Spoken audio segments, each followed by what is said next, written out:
வீட்டிலேயே speech improve பண்ணலாமா?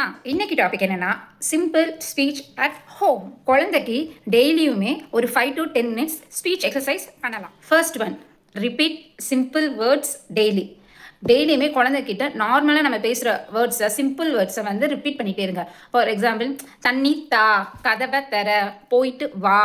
So இந்த மாதிரி சிம்பிள் வேர்ட்ஸை ரிப்பீட் பண்ண. Second, read short stories and ask questions. ஏதாவது ஒரு கதையை வந்து குழந்தைக்கு ரீட் பண்ணி காமிச்சு, இல்லை அந்த பிக்சர்ஸை காமிச்சு ஒரு ஸ்டோரி சொல்லிட்டு அதுலேருந்து குழந்தைகிட்ட வந்து கொஸ்டின்ஸ் வந்து கேட்கலாம். ஸோ சிம்பிள் ஸ்டோரிஸை கேட்கும்போது அதை பிக்சரைஸ் பண்ணி குழந்தைகிட்ட ஸ்டோரி சொல்லும்போது அவங்க ஈஸியாகவே அப்சர்வ் பண்ணி ஆன்சர் பண்ணுறதுக்கு ட்ரை பண்ணுவாங்க. Third one, singing simple rhymes. நல்ல ஆக்ஷனோட ஒரு ரைம்ஸை வந்து குழந்தைக்கு சொல்லி தரும்போது குழந்தை ஈஸியாக அதை அப்சர்வ் பண்ணிக்குவாங்க. ஸோ ஆக்ஷன் மூலியமாக பண்ணும்போது ஈஸியாக குழந்தைய அட்ராக்ட் பண்ணுறதுக்கு நம்மளுக்கும் ஹெல்ப்ஃபுல்லாக இருக்கும். இதை டெய்லி ப்ராக்டிஸ் பண்ணால் சைல்ட் கான்ஃபிடென்ஸும் அண்ட் ஸ்பீக்கிங் ஸ்கில்ஸும் என்ஹான்ஸ் பண்ணும். நாங்கள் இந்த எக்ஸசைஸ் கைட் பண்ணுறோம். தேங்க்யூ.